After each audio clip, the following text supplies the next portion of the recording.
All right, well, good afternoon, everyone. I'd like to welcome Jenny Mays and Javier Domaica to the stage. We're talking about past to present, how legacy technology can embrace the evolution of various different things and can improve our future. So I'd like to give them a second to introduce themselves, and we'll start with Jenny Mays. Thank you. Jenny Mays. I'm Vice President of Product Management for Sabre Hospitality Solutions. And Sabre Hospitality is a business unit within Sabre, and we provide a platform, the Synexa CRS, to our hotel customers to help them facilitate distribution across both direct and indirect channels. So I am not a payments expert, but I am a hospitality distribution expert, and payments is definitely something that is coming up in that distribution conversation more and more. Hi everyone, Javier Domaica. I'm heading commercial for hospitality at Outpace, which is a new company, new venture that Amadeus has created to provide dedicated financial and more specifically payment services to customers. I've been in the travel and technology industry for a number of years, the last 10 as part of the Amadeus Payments Group, and since January the 1st, part of the Outpace project. Well, wonderful. Great to have you guys with us. Can I kind of start with the first question? What traditionally has been your company's role with payments, and how does that differ from airlines, and why do you think that is? Okay. Traditionally, and I'll speak a little bit from broader Sabre, but we've supported payments through the GDS with authorizations. On the airline side, we fully support e-commerce payments. With hotels, and especially within the CRS and across channels, we've typically facilitated payment with passing that information to the PMS and then letting the hotels individually figure out how they wanted to manage that. We do facilitate some payment at time of booking by using technology to connect the hotel to their preferred processor, but it's not something where we've necessarily gotten deeply involved. We have, similar to Outpace, Sabre's made an acquisition of Confirma, which is in the B2B payment space with helping with agencies and corporations to be able to settle with suppliers.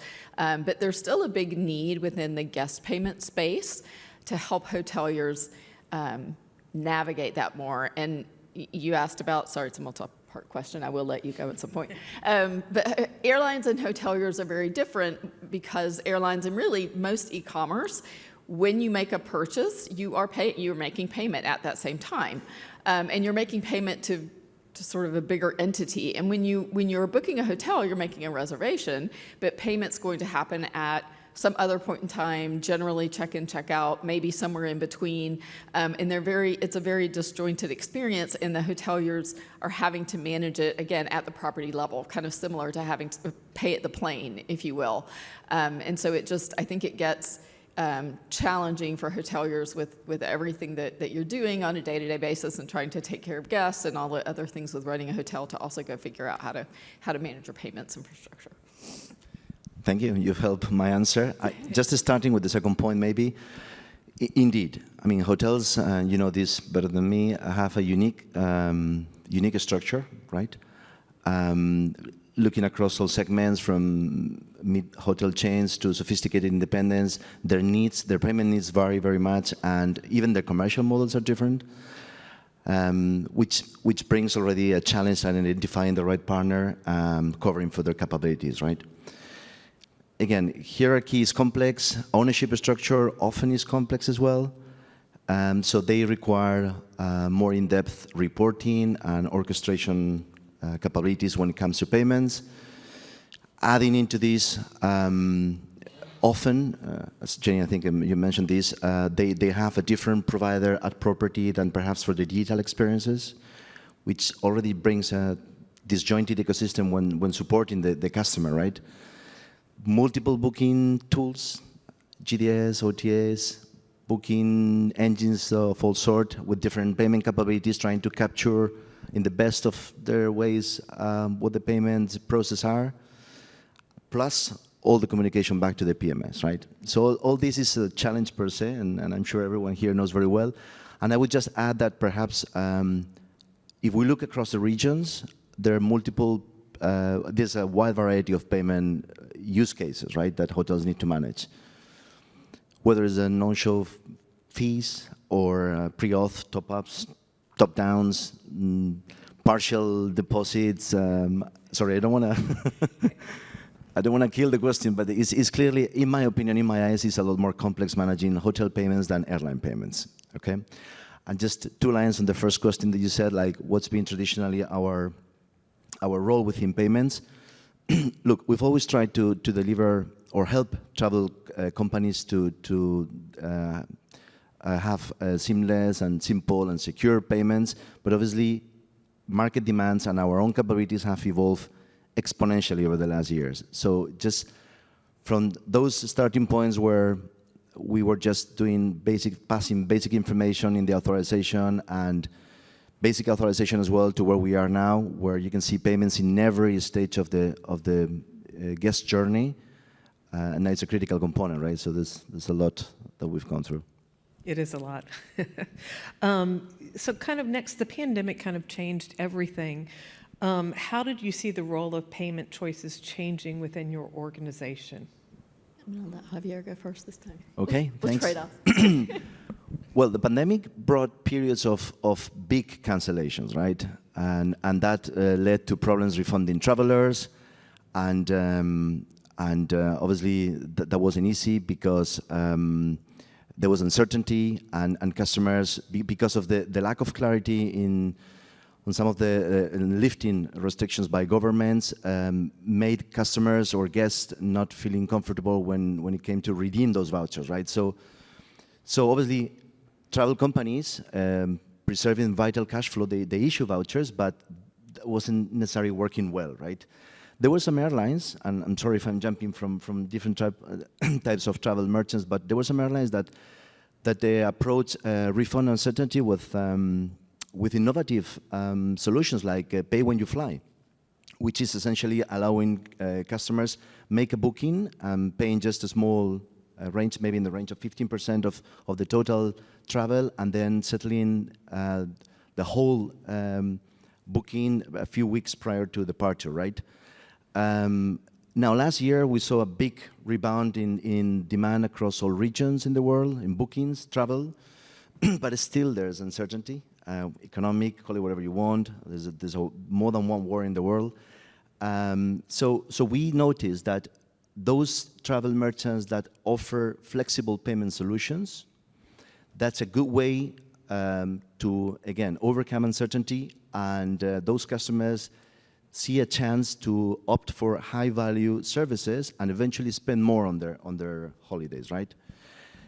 I don't know. BNPL is, I'm sure, is a solution we're all familiar with. I think it's already very common in the retail sector. I think it's particularly well suited for travel because there's this requirement of upfront payments in many cases, and I think that that has a lot of room for in hotels, right? Beyond all these things, I was interested on the previous panel, biometrics. That's something that we've seen. It's amazing. Look, I landed here in Seattle Saturday evening, and it might be also like I was 11 hours in my flight and I wasn't too conscious of what happened, but I had the best travel experience ever through customs, through US Customs. They just, I mean, I grabbed my bag, I got to the the officer, and please look at the camera, Javier, welcome. That's it. No passport, no nothing. And believe me, I've been waiting in queues for many hours, many times that I've gone through the U.S. Customs. So there's clearly a lot of use cases in travel, and specifically in hospitality, where we can see the travel identity and the authentication of secure payments via biometrics, right? I think I was reading that last year there were a small number of Chinese hotels that implemented biometrics self-serve check-in. Why not? And again, I don't want to lose any of that personal touch with the customer, but apparently the traditional check-in process takes 3 minutes, and even if there's no queue around, and if with this process, essentially by adding some personal data, obviously logging it upfront with a ID or passport document scanned, and with the facial recognition, the process lasted for a minute before the keys were dispensed. So we can see that that's coming, more of those. And of course, digitalization, right? Digitalization is it's been crazy, the pace and the fast, because of the pandemic again. Now QR codes in some parts of the region are super common. And many hotels now can, because MIT, the merchant initiating transaction flags, or because the tokenizations can charge for non-show fees that, again, pandemic showed that it was a challenge because there was a lot of cancellations. I personally think that all these hotels that just pass the credit card information to the property, they're missing a great opportunity to merchandise end-to-end their capabilities, right? I think I've talked a lot. I don't know that there's much to add, but I think from a forms of payment standpoint from the pandemic, definitely a big shift towards contactless. People were much less interested in walking up and seeing that person face to face. Sorry, April, and handing them a card and getting it back and wiping it down or whatever, right? And so along with that, contactless just accelerated some of the push to digital payment methods. And so I think that's something that, as a hotelier, it's not just about payment and payment efficiency, which is where I think we focus a lot, and that's real, but thinking about that then as a marketing tool and being able to accept the kind of payment that customers want to use could be a conversion factor. It could be an attribute for your hotel. So keeping that in mind, and one data point that I've seen was with Starbucks, 70% of the purchases are made in-app.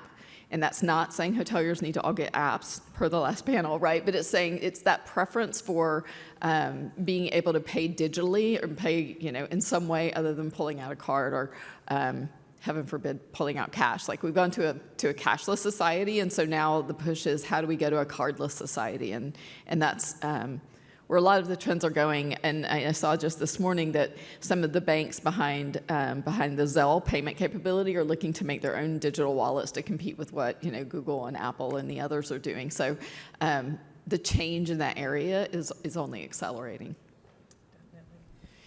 Okay, so last year Amadeus published some research on the importance of centralized payments. What insights can you share from that research with us, Javier? Indeed, we conducted it was psychological research, was the proper name. And the whole point was to understand the conscious and unconscious attitudes of guests when paying at hotels. And essentially, the main takeaways is that most guests perceive like international hotels like safe havens from all this uncertainty. Main pain points when there's like a significant portion of guests who face issues when paying at a hotel, right? I think it's like about 40% or more, and the pain points or the issues that they face essentially are around the right form of payment, security, foreign exchange, and reliability in the overall process, right? So yeah, I think there were a number of issues that it helped a lot to understand what is those friction points that guests find in paying process at the hotel. I think it's key to understand that even if payment is not the main factor in a hotel stay for a guest, it's an important secondary factor, and it can have a negative impact in their perception of even the hotel brand, right? If their experience wasn't good. And Jenny, I know that you have some similar things with Amadeus's research and your findings and how you're looking at payment processes for customers. I know you've done some of your own research. Are there any insights or takeaways you'd like to share with us? Yeah, so it is a conversation I mentioned earlier that we're having more and more with our hoteliers, and we see a path to helping hoteliers have that more frictionless experience from the payment perspective with their guests, and really taking a lot of the manual processes out of that payment step and thinking about it more from a platform level. And so, when you think about when technology went from applications sitting on computers, in physical locations and moved into the cloud.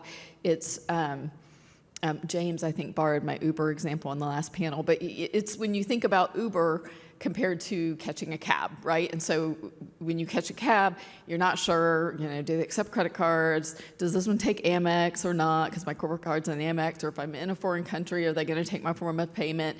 And with Uber, you don't worry about that. You know the driver, as long as you can get them, signed up, that driver is going to drive you, and you don't have to worry about payment. It's going to be handled, and the driver is going to get paid, and that's not your problem. And so really kind of thinking about how do we facilitate that kind of experience more in the hotel space. Pretty amazing. We actually have a corporate account with Uber, so I don't even deal with having to expense any of that stuff anymore. So that's kind of really nice when they show up. Lori Gablehouse will agree with me on that one. We had a little bit of an issue last night.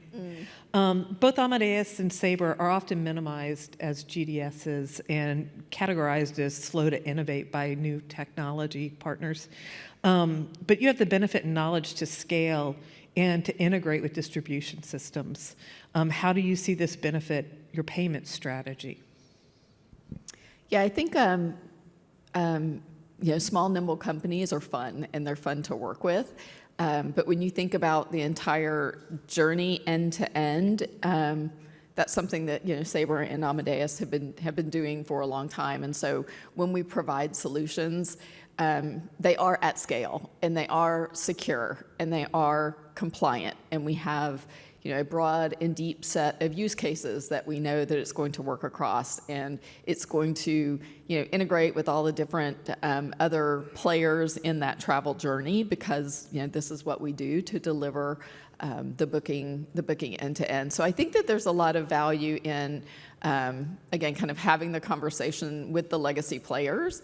Not that there's not innovation, and not that there can't be partnerships with new technology in different places, but I think we have a lot to offer in being able to help you think through solutions that will be more of that end-to-end solution that take care of all of your needs, and not just deliver a cool capability in one area of the transaction and then have it fall on the floor, and now you've got to create a manual process to to clean it up and get it back through the rest of the process. So yes, we're older. Yes, we've been around for a while, but I think there's a lot of goodness and experience and value in some of the gray hairs. Definitely. Very true. Look, we were born as a GDS, okay, and we're proud of that. The truth is that today, for Amadeus Group, GDS business is about 50% of the total. So that means that there's a lot of diversification inside, and even through pandemic times that were tough, we've invested a lot in R&D, and specifically in areas that we consider strategic, like hospitality and payments. I've mentioned already Outpace, like an initiative in this side. Sarah has done the same with Confirma. So that means we're evolving. It's true that, I understand that there's a lot of companies out there looking for best in breed and innovators that can provide like valuable items. We need to look after a large ecosystem, right? And integration is key. And as Jenny said, scalability and compliance is key as well, right? I think the good thing for us is that we sit at the crossroad of travel and technology. We personally can leverage in a lot of the solutions we deliver for IT and direct sales, as well as in distribution.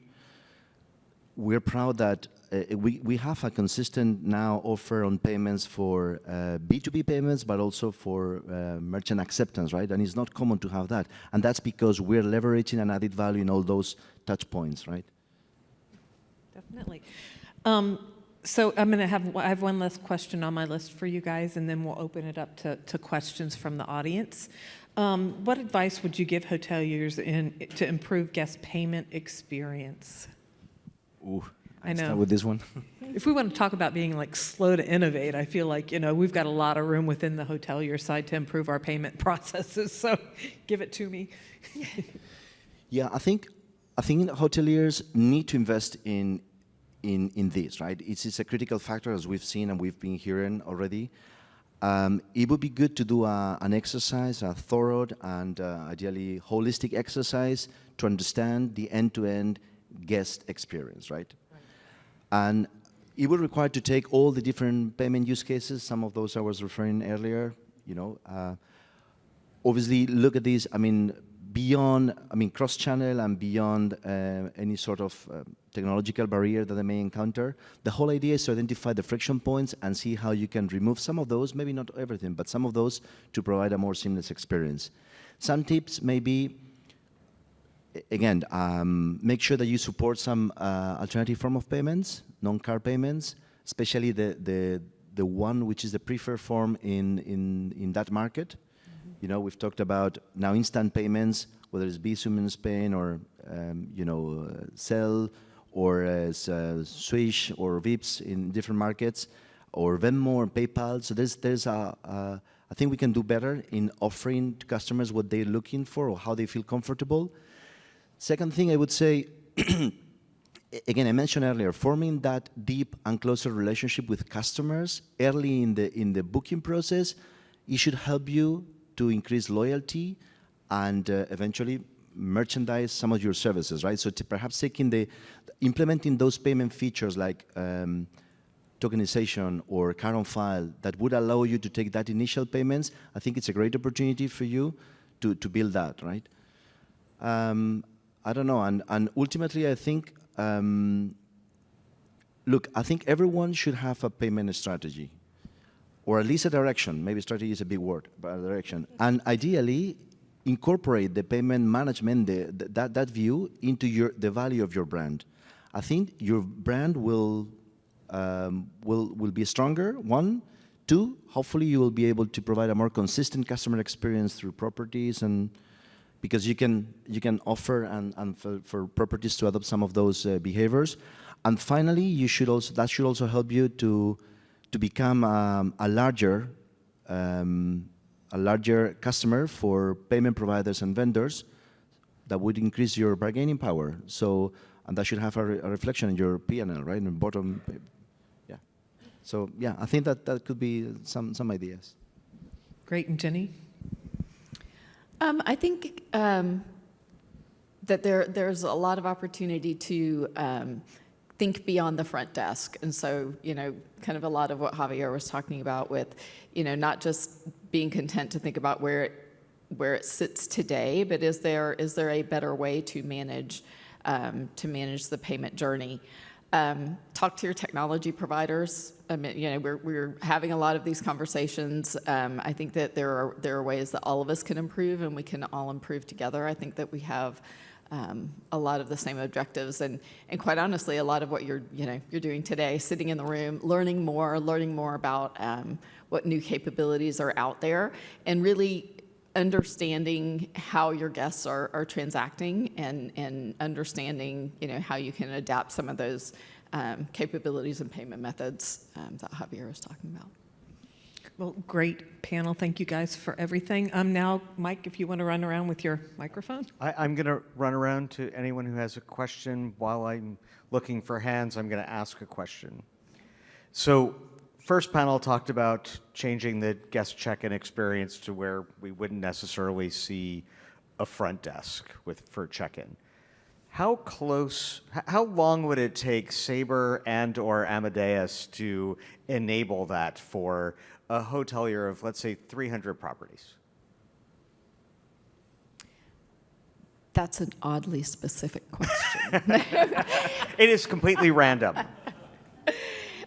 I think we're aligned on a vision for that. Timing, as everything, right, depends on really getting those conversations with people in the room and having that initiative, and how important it is within the hotel community, because our customers' needs and priorities are really what drive our speed and being able to respond to those things. Yes, not easy answer, but because of course there's a lot of systems, right, interacting, and we need to make sure that if we get to that point, we do it in in a seamless and smooth way, right? We don't want to bring any disruption or anything. I think it's feasible. I was referring earlier to the biometrics at check-in time. I think for customers who choose biometrics, we're not far from making in-person payments invisible and seamless in the back, right? So happening like we said, the Uber experience or something else. So technically, I think we're not far from that. So what I'm hearing is sometime this year. We're in January. Yeah. And with 54 hotels, Omni's a great beta partner for anything. Any other questions from those of you in the audience? I have one if nobody else has one. Please. I noticed, Javier, that you're wearing American football socks. Is that because you were coming to America? They're not European football socks. No, not at all. I love sports, football included, of course. All right, great. Well, thank you guys so much for joining us, and welcome to the HEDNA event in Seattle. So look forward to meeting with lots of people and continuing the conversation. So thank you. Thanks. Okay.